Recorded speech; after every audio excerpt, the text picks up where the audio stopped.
हाँ, good morning. Welcome बाला, अनुज जी, अजय दीक्षित जी, गणेश जी, सैमसन। अभी और लोग जुड़ रहे हैं। जब तक अपन लोग एक दूसरे को जानने की कोशिश करते हैं। मैं ग्वालियर से हूँ, मध्य प्रदेश से हूँ। आप बाला अनुज जी कहाँ से हैं? अपना माइक अनम्यूट कर लीजिए।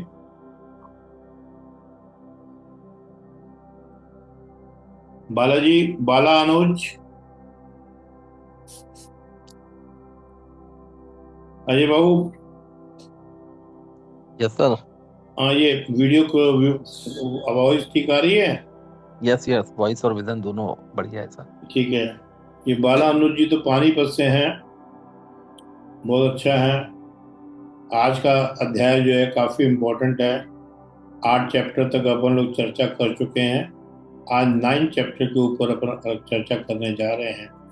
जब तक और लोग जुड़ते हैं, मैं सोच रहा हूँ कि स्टार्ट करने के पहले कि मैं अपना इंट्रोडक्शन जब तक लगा देता हूँ, जो कि जिससे कि वो प्रोटोकॉल भी पूरा हो जाएगा और जब तक और लोग जुड़ जाए। डॉक्टर SP साहनी, ग्वालियर, भारत में ENT देखभाल की दुनिया में एक ऐसा नाम है जो अलग पहचान रखता है। ओम साई ENT अस्पताल के निर्देशक के रूप में डॉक्टर साहनी को क्षेत्र के अग्रणी और सबसे भरोसेमंद ENT विशेषज्ञों में से एक के रूप में व्यापक रूप से पहचाना जाता है। करुणा और प्रतिबद्धता की मजबूत नींव के साथ वे 2 दशकों से अधिक समय से शीर्ष गुणवत्ता वाली चिकित्सा देखभाल प्रदान कर रहे हैं। रोगियों को ENT स्थितियों की एक विस्तृत श्रृंखला से उबरने में मदद कर रहे हैं। वे ENT देखभाल के सभी पहलुओं में माहिर हैं, विशेष रूप से कान की सर्जरी और एलर्जी उपचार, ऑडियोलॉजी, नाक और साइनस विकारों में उनकी विशेषता के लिए जाने जाते हैं।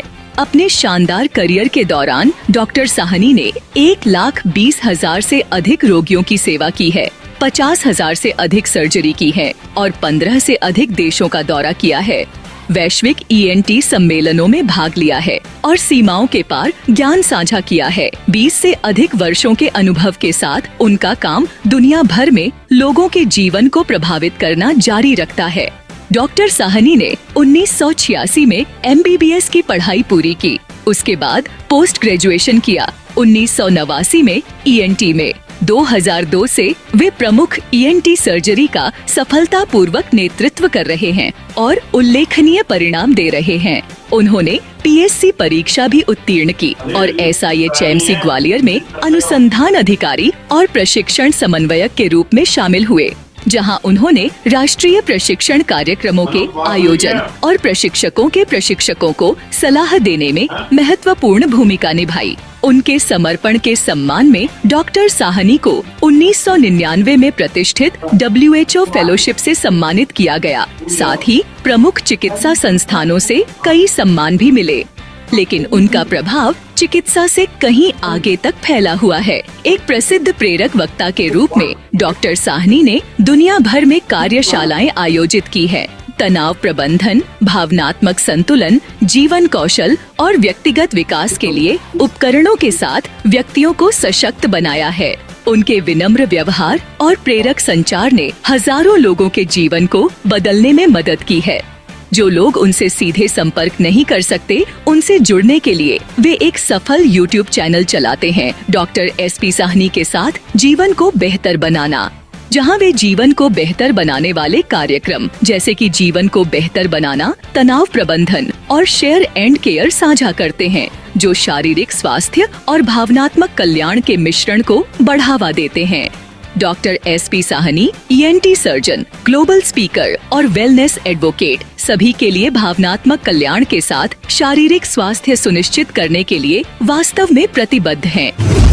इन सब के अतिरिक्त डॉक्टर साहनी स्वयं को जानने की भी कोशिश कर रहे हैं, जिसके लिए वे अमृता विश्व विद्यापीठम से भी कई कोर्स कर रहे हैं, जिसमें प्रमुख ब्यूटी ऑफ हिंदुइज्म और भारतीय मनोविज्ञान, उपनिषद, वेदांत इत्यादि का ज्ञान ले रहे हैं। और डॉक्टर साहनी का कहना है कि इंटेलिजेंट तो हम सब हैं ही, पर वाइज बनने के लिए स्वयं को जानना जरूरी है।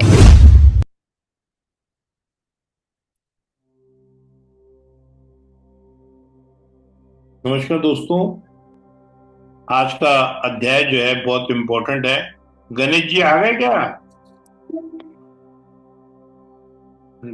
गणेश जी, जी गणेश जी गणेश जी गणेश जी आ गया। आ गए, ठीक है साहब। आज का अध्याय बहुत इम्पोर्टेंट है। एक्चुअली में क्या है कि जैसे आज जो है राजा जनक ने ऐसा कुछ देख लिया है कि उनकी डिजायर्स, उनकी सारी चीजें, डिजायर्स जो है, सेटिस्फेक्शन जो है, ये सब जो है अपने आप खत्म हो गया। और क्या देख लिया है और कैसे देख लिया है? आज मुख से शब्द तो राजा जनक के निकल रहे हैं पर बोल अष्टावक्र रहे। जैसे आपने देखा होगा कि हाइड्रोजन के एटम जब ऑक्सीजन से मिलते हैं, पर लाइट की प्रेजेंस बहुत जरूरी है। लाइट अगर नहीं होगी तो हाइड्रोजन और ऑक्सीजन नहीं मिल पाएंगे और पानी नहीं बन पाए। लाइट की प्रेजेंस, लाइट का कोई रोल ना होते हुए भी वो कैटलिस्ट का काम करता है।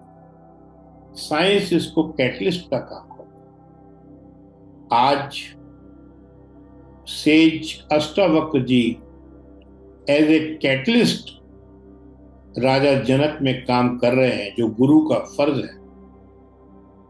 और उनको सेल्फ रियलाइजेशन हो गया, और सेल्फ रियलाइजेशन होते ही जो भी स्टेज होती हैं, तुरिया स्टेज, सुसुप्ति स्टेज, वैराग्य, सब उनमें अपने आप आ गया।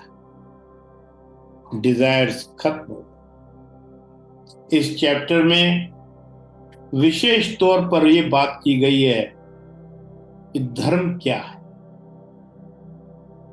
अर्थ क्या है, ज्ञान क्या है, अज्ञान क्या है और विज्ञान क्या है।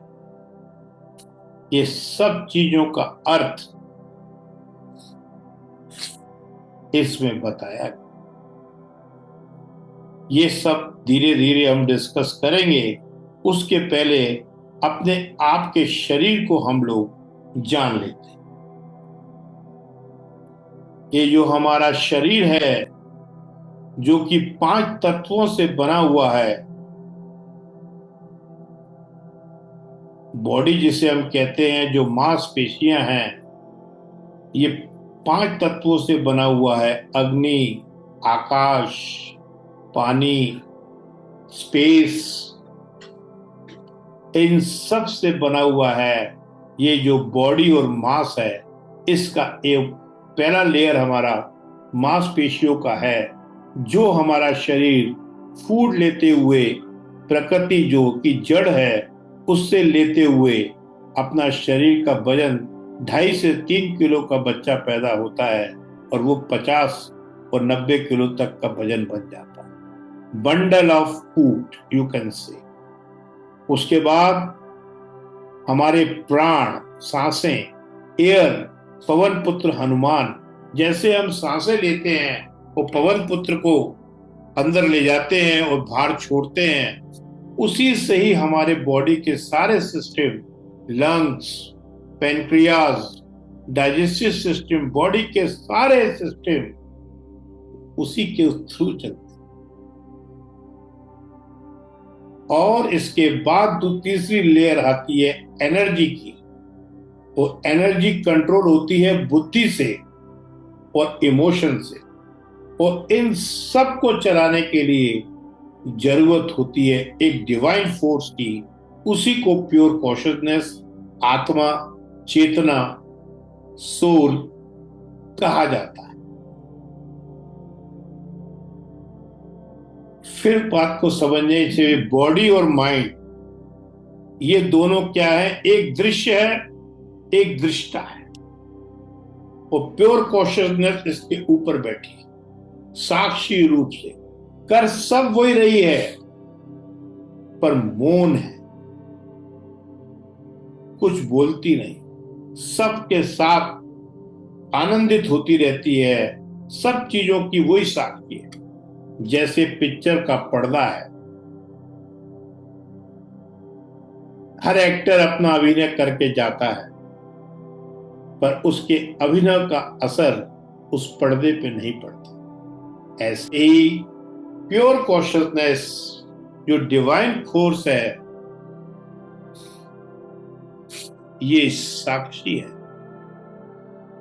इसका बॉडी और जो सारे कार्य जो हम लोग कर रहे हैं वो बॉडी और माइंड के लेवल पे कर रहे हैं, वो हमारा इसमें कुछ भी नहीं। जहां तक कि जो विचार हमारे मन में आते हैं, माइंड में आते हैं, वो भी हमारा नहीं है। वो जो हमारे अंदर सबकॉन्शियस लेवल पे मेमोरीज बढ़ी गई हैं, जैसे किसी के अंदर ये मेमोरी भर दी कि हवाई जहाज में जाने से डर लगता है, स्टेयर्स पे चलने से डर लगता है, तो जब भी वो हवाई जहाज देखता है तो उसे डर लगने लगता है। ये थॉट जो विचार है जिसको हम लोग कहते हैं हमारा, ये भी हमारा नहीं, पर हम कहते हैं मेरा विचार, मेरी सोच, मैं डॉक्टर एसपी साहनी, मेरा ये कपड़ा, मेरा मकान, मेरी तिजोरी, मैं लगाकर अपने अहम का आकार बढ़ते जाता। यहां धर्म की बात की गई है, अर्थ की बात की गई है, ज्ञान की बात की गई है, अज्ञान की बात की गई है और विज्ञान की बात की गई। आज राजा जनक को जब सेल्फ रियलाइजेशन हो गया है, वो जान गए हैं कि मैं जो हूं आत्मा हूं, परमात्मा हूं, चेतना हूं, सेल्फ हूं, तो वो कहते हैं ये सब कथाएं हैं, ये सब कथाएं हैं। जैसे आपका धर्म है, भूख लगी शरीर को, मन में विचार आया, माइंड में विचार आया, एक्शन किया हमने खाने का, पेट भर गया, थोड़ा प्लेजर मिल गया, थोड़ी देर की खुशी मिल गई। ऐसे ही कोई दुख आया, उसमें थोड़ा सा हमने प्रयत्न किया या दुखी रहे, थोड़ी देर बाद खुशी आ गई। रात आई, उसके बाद एकदम दिन आ गया। पर हमने इन दोनों को में घुसकर, मैं को जोड़कर दोनों का एहसास किया। पर जिस आदमी को सेल्फ रियलाइजेशन हो जाता है, जो समझ जाता है कि सेल्फ, आत्मा, परमात्मा, ये सब जो है साक्षी हैं, तो उसके लिए दुख का भी कोई असर नहीं होता, सुख का भी कोई असर नहीं होता। वो जानता है कि ये सब टेम्पररी, ये सब प्लेजर्स टेम्पररी। अब बात करते हैं वेल्थ की। अर्थ मतलब वेल्थ। जब आदमी रियलाइज कर लेता है कि मैं सेल्फ हूं, वो क्या देखता है कि लोग पैसा कमा रहे हैं कंपैरिजन से, होड़ से, जिद में, ईगो से, पर जो सच्ची है वेल्थ है, अपनी हेल्थ, उसको गवा रहे हैं।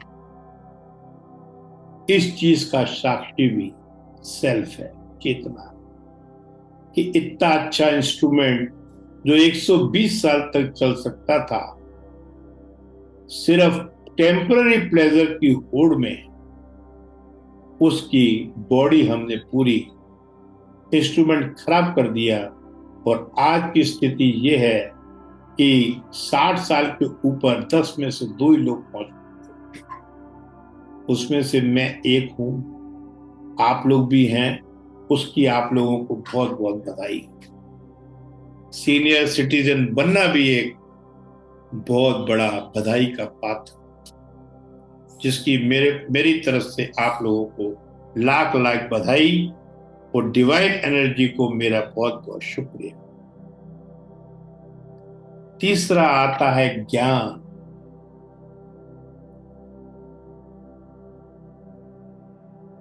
देखने में ये आता है कि अज्ञानी ज्ञानी बनकर अज्ञानी को ज्ञान दे रहे हैं और आपस में बहस कर। जो सच्चा ज्ञानी होता है वो साइलेंट हो जाता है। कबीर और कबीर का दोस्त सरजू 2 महीने साथ रहे और 2 महीने में उन्होंने आपस में कोई बात नहीं की। गले भी लगते रहे, हंसते भी रहे, मुस्कुराते भी रहे, पर कोई शब्द नहीं बोला। उनके शिष्य सोचते ही रह गए कि ये कुछ वाणी बोलेंगे तो हम कुछ ग्रहण करेंगे, क्योंकि 2 ज्ञानियों को बोलने की जरूरत नहीं है। वो अंदर से ही समझ जाते हैं एक दूसरे की बात। जैसे एक घोड़ा हैंटर से चलता है, एक हैंटर की आवाज से चलता है, वो एक हैंटर की परछाई से ही चलता है। तो ऐसे ही सरजू और कबीर हैं जो परछाई से चलते हैं, बोलने की जरूरत नहीं बोलते। डिस्कशन, बहस, गॉसिप्स, ये अज्ञानी जो ज्ञान रूपी चोला पहने हैं, वो जब अज्ञानी को ज्ञान देते हैं, जब ये स्थिति आ जाती है। एक कहानी से और समझाता हूं। मुल्ला जी शराब पीकर ज्यादा पी ली है, आज डर रहे हैं घर जाऊंगा पत्नी नाराज हो। तो आज उनने संकल्प उठाया कि मैं पता नहीं लगने दूंगा कि मैंने शराब। अपने पैरों को संभालते हुए धीरे धीरे घर में जाते हैं, लाइट को जलाते हैं, वो कुरान खोल के बैठ जाते हैं कि अब तो किसी को शक होगा ही नहीं। थोड़ी देर बाद पत्नी आती है, लाइट को बुझाती है, वो मुल्ला जी को डांट के बोलती है कि आधी रात को लाइट खोल के ये बक्सा क्यों खोले बैठे। बक्से को कुरान समझ के खोल के बैठा। ना किसी ने गीता पढ़ी है, ना किसी ने कुरान पढ़ा है। जो भी नॉलेज हम लोग गेन कर रहे हैं वो सोशल मीडिया, वो अज्ञानियों से ले रहे हैं। इसलिए एक आपने चाइना विस्पर सुना होगा। चाइना विस्पर में क्या होता है कि एक कोने से अगर किसी आदमी ने कुछ बोला कि मैं शादी पे जा रहा हूं, जब 10 लोगों में से वो बात पहुंचती है तो मालूम पड़ जाता है कि मैं जो हूं मरने पे जा रहा हूं। पूरी भाषा ही बदल जाती है। इसे चाइनीज विस्पर कहते हैं। तो मित्रों, जब तक आप खुद नहीं पढ़ेंगे, चाहे वो गीता हो, चाहे वो कुरान हो, कुरान में भी लिखा है इकरा। इकरा means self knowledge, know the truth. जब तक आप सच्चाई को खुद नहीं देखेंगे तो ये अज्ञानी आपको उलझाते ही रहे। जैसे आप प्यासे हैं और आपको मैं पानी का फार्मूला बताऊं, फार्मूला का एनालिसिस बताऊं, तो क्या आपकी प्यास बुझेगी? प्यास पानी से ही पीने से बुझेगी। तो ये अज्ञानी आपकी प्यास नहीं बुझाते, आपको और उलझा देते। तो अर्थ की बात की अपन ने, धर्म की बात करी, ज्ञान की बात की, अज्ञानी की बात की, अब विज्ञान की बात करते हैं। विज्ञान सारी मटेरियलिस्टिक चीजों को, जिसके थ्रू हम अपने सेंसेस से जुड़े हुए हैं, उसके बारे में चर्चा करते हैं।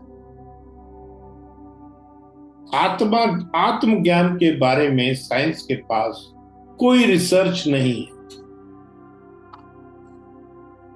सारी रिसर्च उसकी जड़ पे है, चेतना के ऊपर कोई रिसर्च नहीं।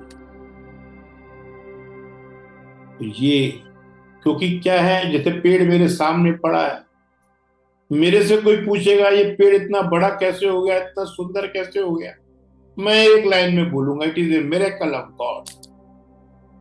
सोचने की दृष्टि है।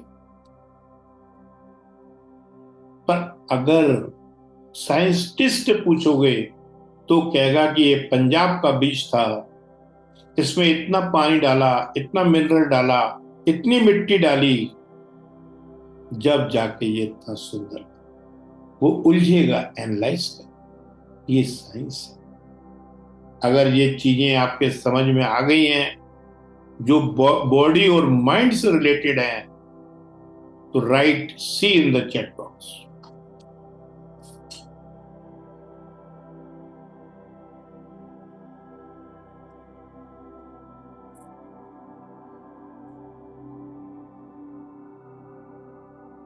थैंक यू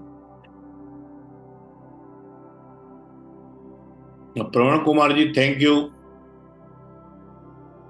यस, अब बात करते हैं कि जब ज्ञानी समझकर अज्ञानता को समझाता है, तो जो अज्ञानी है वो वही सुनना चाहता है जो उसके मतलब की बात। ये भी एक कहानी से समझा। मुल्ला नसरुद्दीन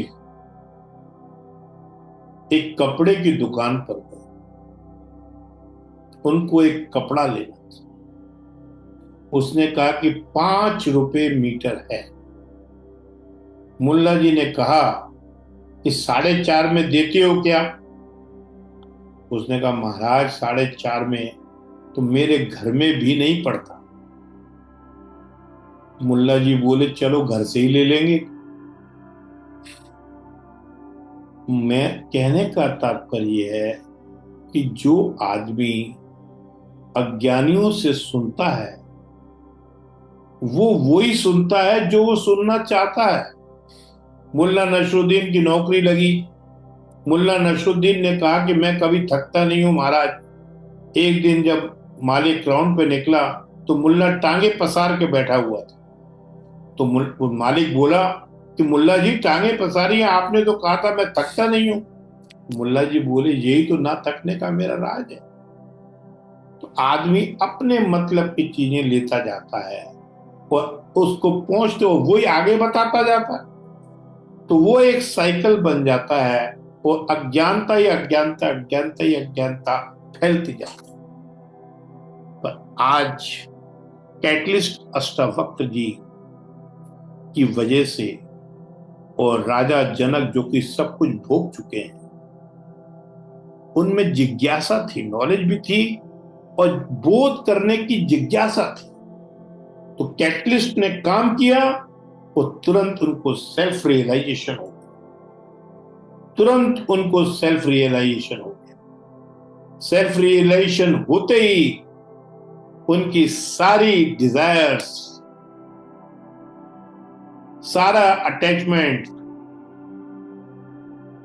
अपने आप दूर हो गया। एक सेकंड में उनको जो एनलाइटमेंट हो गया। एक तो ये तरीका होता है।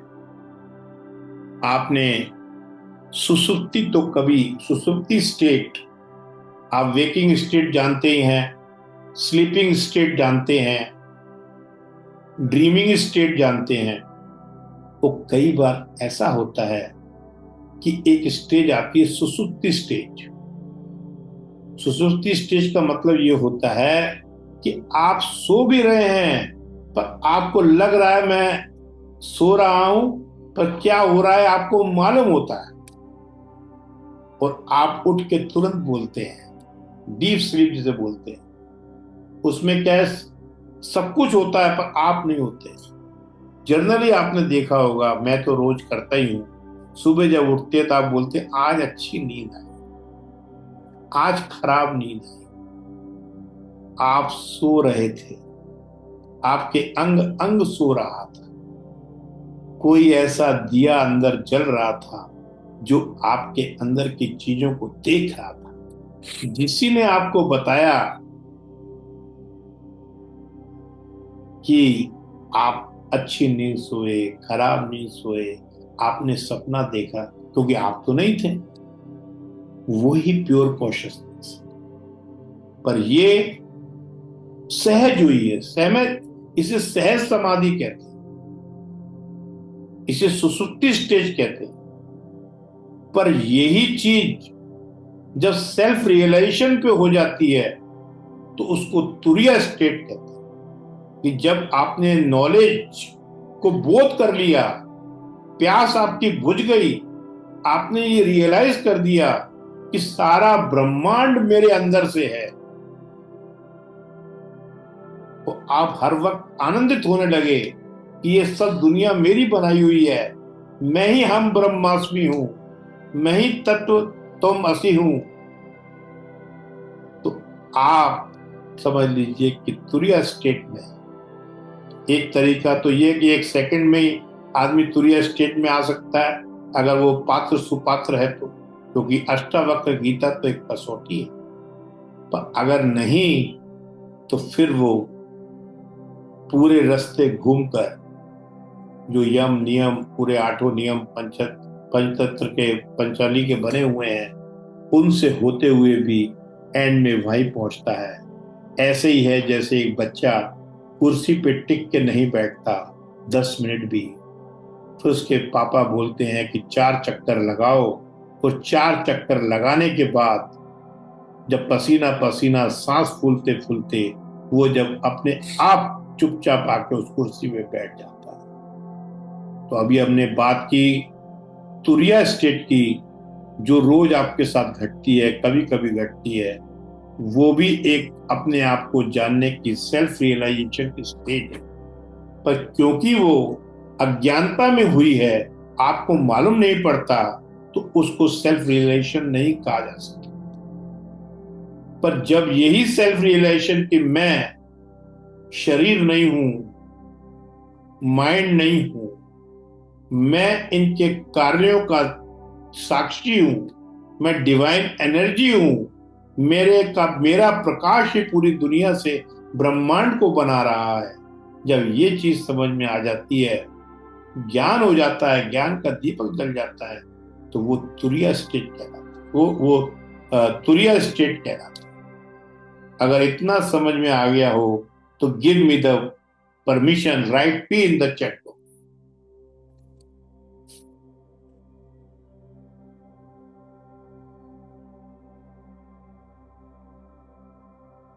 Yes, thank you for giving me the permission.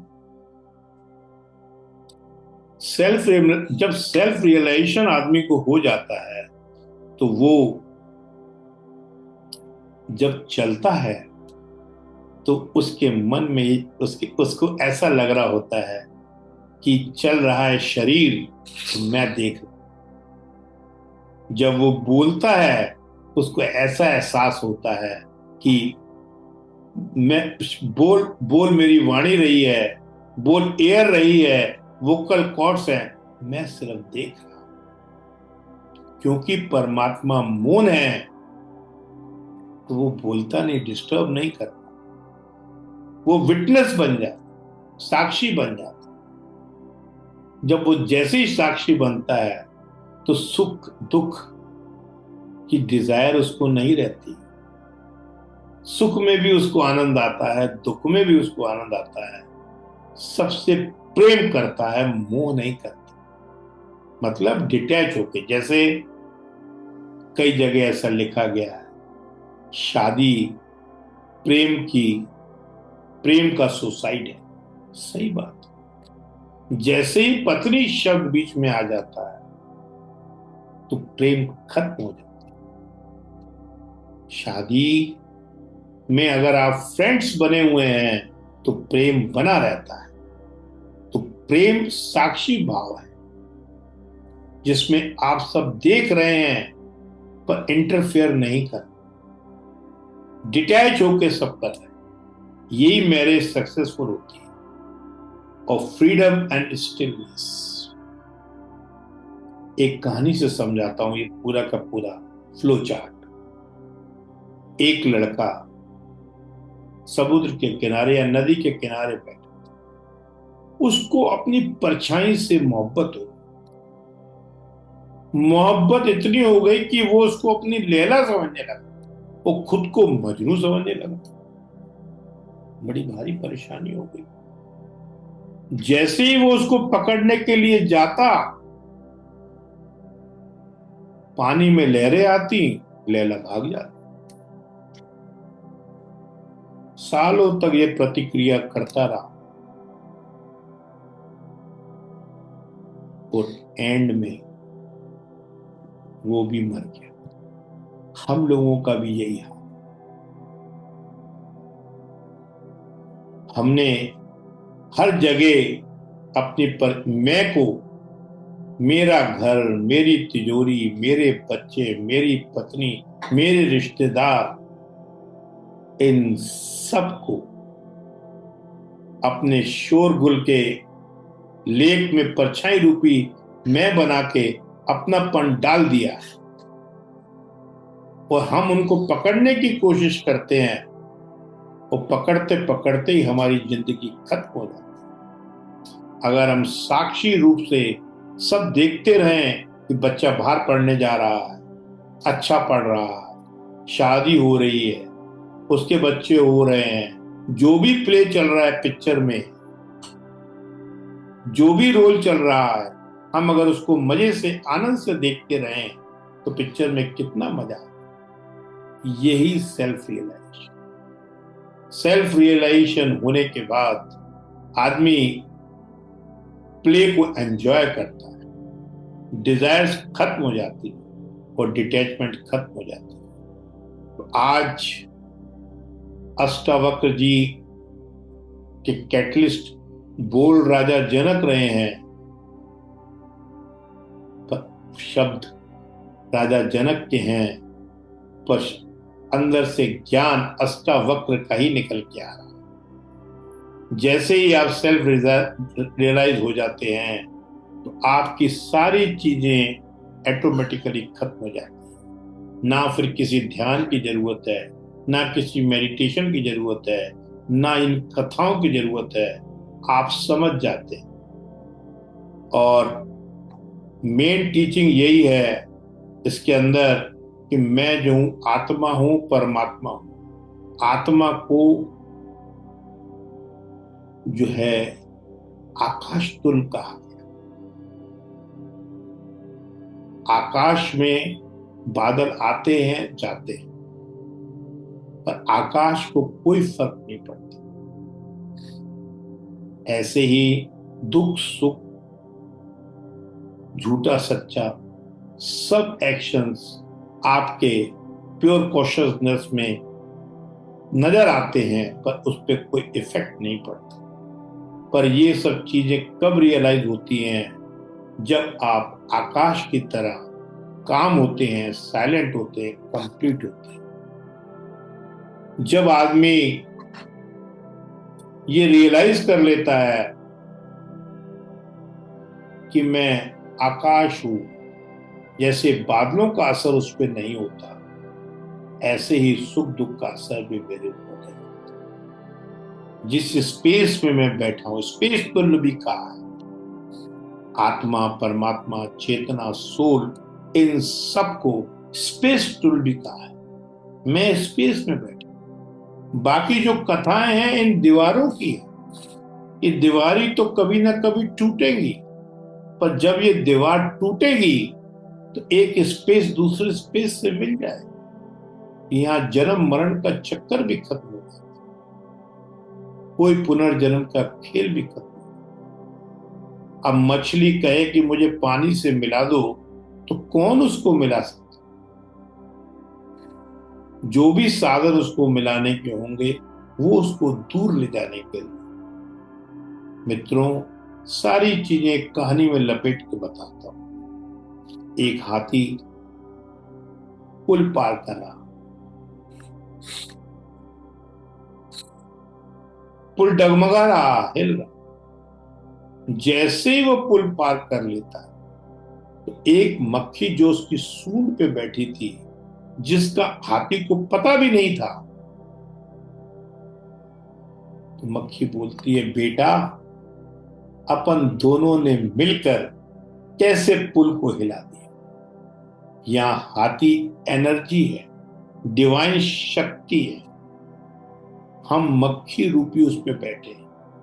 फालतू का श्रेय हम ले रहे हैं, सांस हम नहीं ले रहे, हार्ट हम नहीं चला रहे, डाइजेस्टिव सिस्टम हम नहीं चला रहे, हवाएं हम नहीं चला रहे, से जो आपके क्लाइमेट चेंजेस हैं वो हम नहीं कर रहे।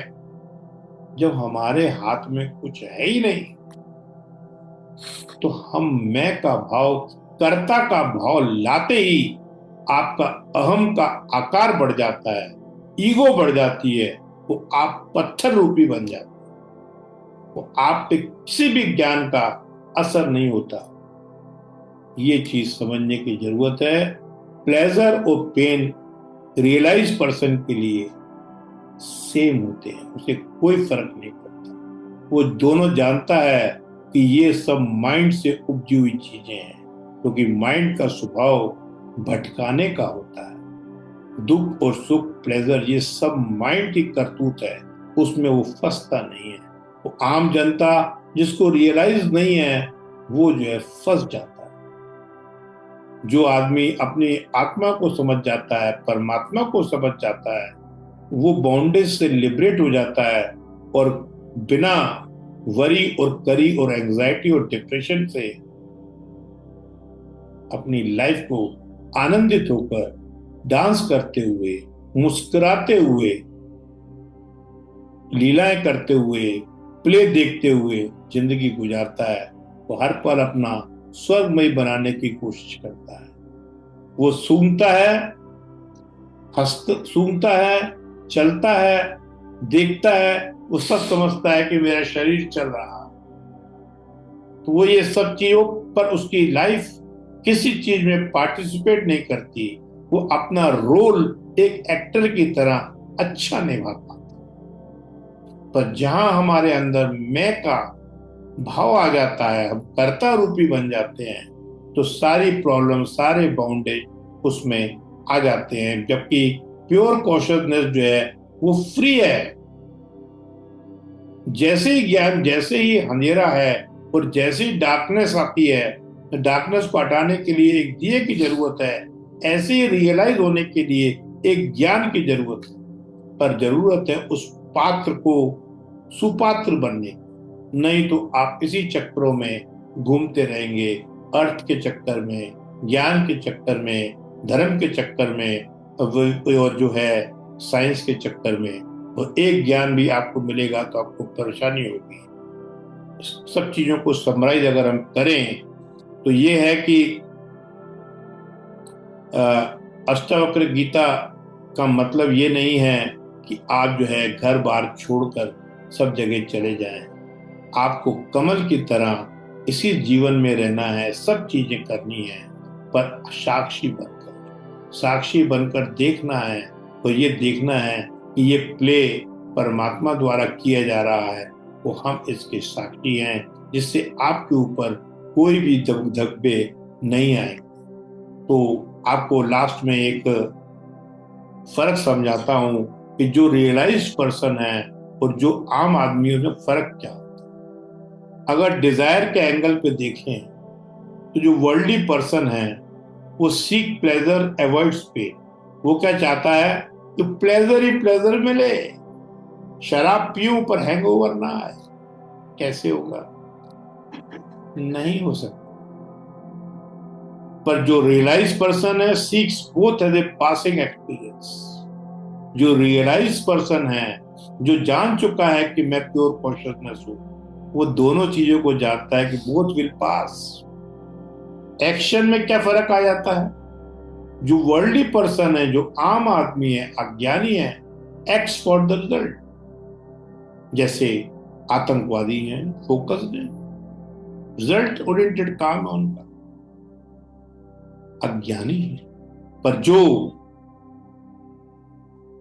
सेल्फ रियलाइज्ड कर चुका है, आत्मज्ञान प्राप्त कर चुका है, sees all as a part of play. वो सब चीजों को एक पिक्चर की तरह देखता है।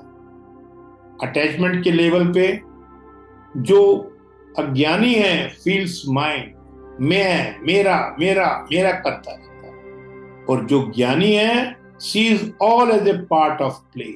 वो जानता है कि सब ये एक चित्रण हो रहा है और मेरे अंदर से ये चित्रण निकल रहा है, और जिसकी डोर जो है मेरे हाथ में ना, मैं इसका साक्षी हूं, मैं इसका बॉन्डेज नहीं हूं, मैं इससे लिबरेट हूं। और पीस के शांति जो है आम आदमी की, अज्ञानी की कंडीशनल होती है। उसने शराब पी ली तो शांत हो जाएगा, शराब उतर गई तो इरिटेट हो जाएगा। पर जो रियलाइज पर्सन है उसकी शांति अनशेकेबल होती है, वो हर वक्त रहती है, वो हर परिस्थिति में जो है शेक नहीं होता, काम रहता है, वो अपनी प्योर कॉन्शियसनेस को पहचान जाता है। ये इसका प्रैक्टिकल रिसर्च, ये एक प्रैक्टिकल उसका जो है। तो इसके लिए क्या करना है, अपने को क्लाउड्स की तरह रहना है और धीरे धीरे धीरे, जैसे मान लो एक बार में एनलाइटेंड नहीं हो सकते, तो हमको धीरे धीरे हम्बल होकर, फॉरगिवनेस देकर, लोगों से मदद करके, लोगों को प्यार देके, जैसे नमक की डेली एक हमने ली और समुद्र में डाल दी, और धीरे धीरे धीरे धीरे धीरे धीरे धीरे नीचे पहुंचते पहुंचते वो डेली खत्म हो जाती है और समुद्र में ही घुल जाती है। तो हम अगर एकदम एनलाइटेड नहीं हो सकते तो अपनी वाणी में मधुरता लाएं, अपनी चाल में कामनेस लाएं, लोगों के प्रति प्यार जागरूक करें, लोगों की गलतियों को ना देखते हुए उन्हें माफ करें, क्योंकि इस बात को समझें कि जैसे अब आत्मा को